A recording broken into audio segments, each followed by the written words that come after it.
আসসালামু আলাইকুম। আজকে আমি আপনাদেরকে জানাবো দ্রুজ ধর্ম সম্পর্কে। দ্রুজ একটি এক ঈশ্বরবাদী ধর্ম ও সামাজিক সম্প্রদায়। দ্রুজদের মূল আবাসভূমি সিরিয়া এবং লেবাননের। ইসরায়েল ও জর্ডানের দ্রুজ ধর্মকে আলাদা ধর্ম হিসেবে স্বীকৃতি দেওয়া হয় না, কারণ এই ধর্মের মূল ভিত্তি হলো ইসলাম। দ্রুজ ধর্ম মূলত শিয়া ইসলামের একটি শাখা। দ্রুজদের ধর্মবিধানে ইব্রাহিম আলাইহিস সালামের ধর্মসমূহের পাশাপাশি পিথাগোরাসীয় মতামত প্রভাব লক্ষ্য করা যায়। দ্রুজগণ নিজেদেরকে আহলে তাওহীদ বা এক ঈশ্বরবাদী মানুষ হিসেবে নিজেদেরকে পরিচয় দেন। পূর্ব ভূমধ্যসাগরীয় অঞ্চলে, বিশেষ করে লেবাননের ইতিহাস গঠনে দ্রুজদের ভূমিকা বেশ গুরুত্বপূর্ণ। দ্রুজদের সামাজিক রীতিনীতি মুসলিম, হিন্দু ও খ্রিস্টানদের থেকে ভিন্ন।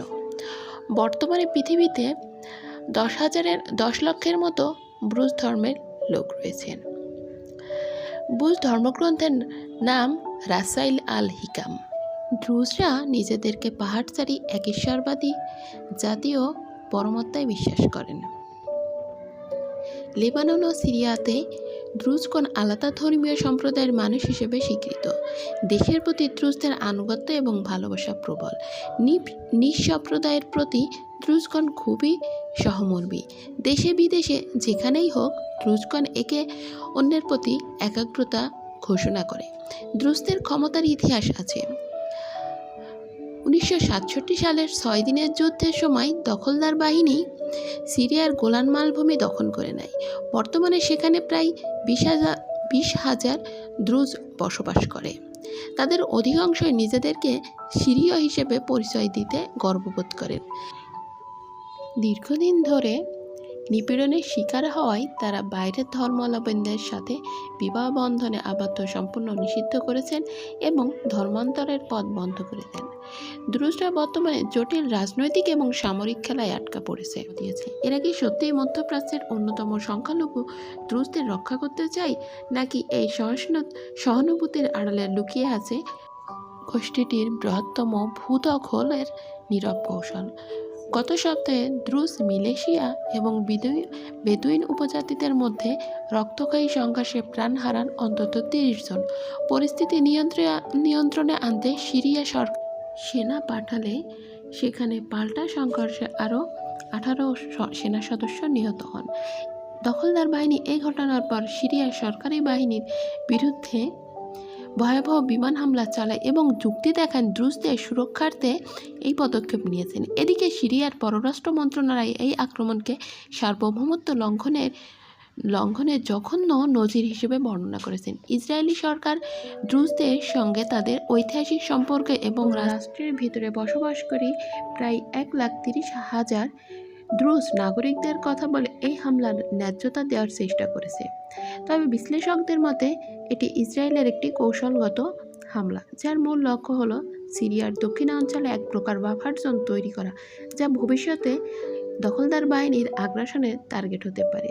2024 সালের ডিসেম্বরে প্রেসিডেন্ট আল বাশার আল আসাদ ক্ষমতাচ্যুত হওয়ার পরে আহমেদ আল শারআ সিরিয়ার নতুন প্রেসিডেন্ট হন। তিনি ধর্মীয় এবং জাতিগত সম্প্রদায়ের মধ্যে সমন্বয়ের অঙ্গীকার করলেও তারা ইসলামপন্থী মিত্রদের কারণে ধর্মীয় সংখ্যালঘুদের মধ্যে উদ্বেগ তৈরি হয়েছে।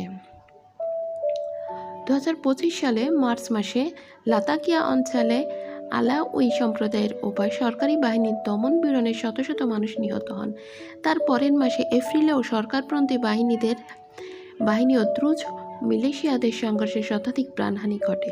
বর্তমানে সিরিয়ার অন্যতম বড় সংকট হল দ্রুজদের নিজস্ব অস্ত্রবাহিনী বিলুপ্ত না হওয়া।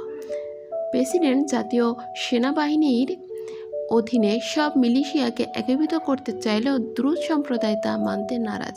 তাদের অভিযোগ, সরকারের গুরুত্বপূর্ণ পদে দ্রুজদের প্রতিনিধিত্ব খুবই সীমিত এবং তাদের অনেক প্রবীণ নেতাকে সরকার থেকে সরিয়ে নেওয়া হয়েছে। এ প্রসঙ্গে রাজনৈতিক বিশ্লেষক রিমা হাবালি বলেন, ইসরায়েলি দ্রুজদের রক্ষাকর্তা সেজে তাদের প্রদেশে হস্তক্ষেপ করে একটি নিরস্ত্রকরণ অঞ্চল গড়ে তোলার অপচেষ্টা চালাচ্ছে, যা একসময় দখলকৃত গোলান মালভূমির মতোই পুরোপুরি তেল আবিবের নিয়ন্ত্রণে চলে যেতে পারে। মধ্যপ্রাচ্য বিশেষজ্ঞ ইউসুফ গাসান বলেন, এটি জায়নবাদী প্রকল্পের একটি পরিচিত ধারা। প্রথমে নিরাপত্তার নামে হস্তক্ষেপ, পরে পরে ভূখণ্ড রক্ষার নামে নিয়ন্ত্রণ। আরব বাসিন্দা দ্রুজরা ঐতিহাসিকভাবে সাহসী ও বিচ্ছিন্নবাদী হিসেবে পরিচিত, তবে ইসরায়েলি নাগরিকত্ব নিতে তারা বরাবরই অনাগ্রহী ছিলেন, বিশেষত গোলান মালভূমিতে বসবাসরত প্রায় 20,000 সিরীয় দ্রুজ। বাস্তবতা হলো, ইসরায়েলের সাম্প্রতিক পদক্ষেপ অঞ্চলটিকে আরও বিচ্ছিন্ন করে তুলেছে এবং দ্রুজদের সামনে রেখে হয়তো একটি নতুন গোলান সৃষ্টি করা হচ্ছে, যা ভবিষ্যতে বৃহত্তম ইসরায়েলের মানচিত্রে জায়গা করে নিতে পারে, এমনটিই ধারণা করছেন বিশেষজ্ঞরা।